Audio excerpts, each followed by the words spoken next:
அதனால் துன்பத்தை தீர்க்கிற ஆலயம்னு ஒன்று இருக்குன்னா அது கழுதைத்தேன ஆலயம் தான். இங்கே மந்திரம் மாயத்துக்கெல்லாம் வழி கிடையாது. நேரடியாக சாமி அருளால் சொல்லப்படுற அருளாக்கு. அதில் இந்த 3வது கும்பாபிஷேகம் நான் 99ல் ஏற்பாடு பண்ணோம்.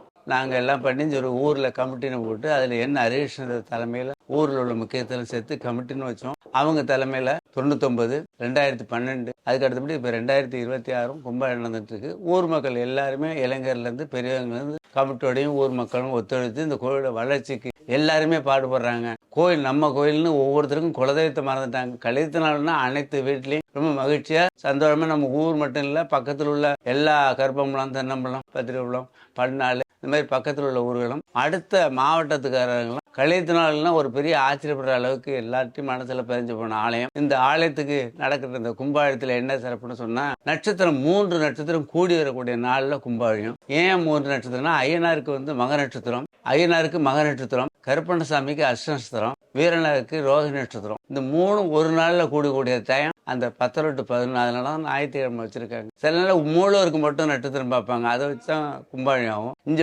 3 பவரான சாமியா இருக்கிறதுனால கருப்பண்ணசாமியும் சரிதான், வீரன் சரிதான். கழித்த நாள் வீரனா எல்லாரும் பயப்படுவாங்க. அவரோட நட்சத்திரம் கலந்து செய்யக்கூடிய கும்பாபிஷேகம். அன்றைய தினம் அதை காண கிடைக்கலனாலும் எதுல பார்த்தாலும் நினைச்சு வேண்டிட்டீங்கன்னா இந்த 10/8/11 நேரத்துல கும்ப கலசத்தை பார்க்க முடியலனாலும் தூரத்தில் அவர் ஐயனுடைய அருளை பெறலாம்.